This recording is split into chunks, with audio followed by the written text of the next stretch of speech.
Dickinson Hospital, and I am joined by General Surgeon Michelle Helms. Thank you so much for having us. Thank you for coming. Of course, and we are going to be talking about prevention, diagnosis, and treatment of breast cancer. So for people that may not know, how prevalent is breast cancer in our society today? So 1 in 8 women will develop breast cancer during their lifetime. That's about 300,000 women a year who will receive that diagnosis. Breast cancer is the second leading cause of cancer death behind lung cancer. So what are some of the factors that people should be taking into consideration trying to figure out if they're at risk for this disease? So there are a lot of different factors that play into breast cancer risk. Namely, the first is being a woman.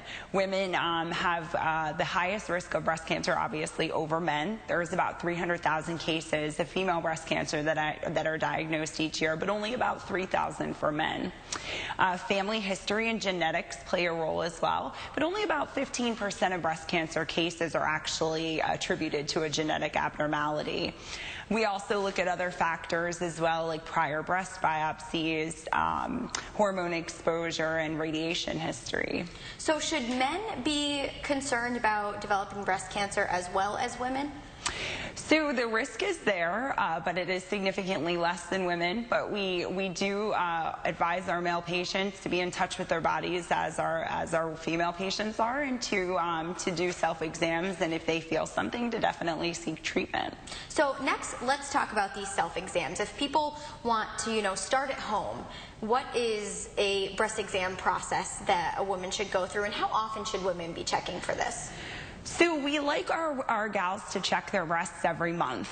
The breast tissue actually extends from the collarbone all the way to the upper portion of the abdomen and down toward the side of the chest. So we advise that it's sometimes easiest in the shower to soap up your hands, that you feel your own breast and understand what's normal for you as well. Some lumpy, bumpy breast tissue can be common.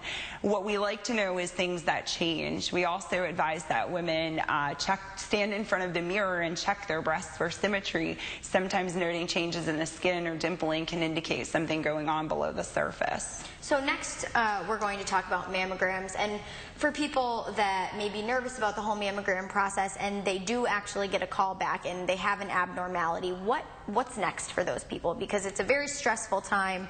It doesn't necessarily mean that they have breast cancer. Talk a little bit about that. Exactly. That's the key. It doesn't mean that you have breast cancer. So the first thing we say is take a deep breath. When you get a letter that you have an abnormal mammogram or a phone call, the radiology department will often ask you to come back for additional views. They may want to do additional mammography and often combine that with ultrasound.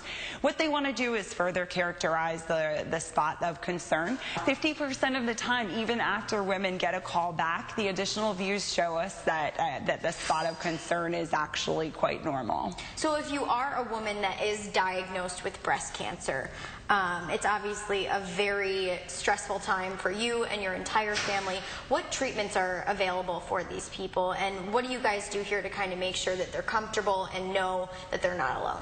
Sure. And you're not alone if you are diagnosed with breast cancer. Because it is so prevalent, there's a ton of support groups that we offer, as do many other associations, to help support you with your diagnosis. Breast cancer is a team approach, and we work with our team of surgical breast surgeons and surgical oncologists, general surgeons, our medical oncologists, the pathologist who looks at the tissue and diagnoses the cancer, and the radiologists who do the imaging. We all meet together and we come up with a plan that's best for each individual patient. The mainstay of breast cancer treatment is surgical therapy, being that removing the small portion of tissue that's involved, or pursuing a mastectomy, and we always tailor that to the patient's wishes and needs. So if a doctor recommends mastectomy, will that person be able to have reconstructive surgery afterwards? Yes. Every woman has a right to reconstructive surgery. We work with the plastic surgeons that after we complete the mastectomy, that they can either do immediate reconstruction or place expanders to hold the place of the breast to allow for implant placement later. There is also procedures that the plastic surgeons can do to move tissue around to be able to recreate a breast mound there.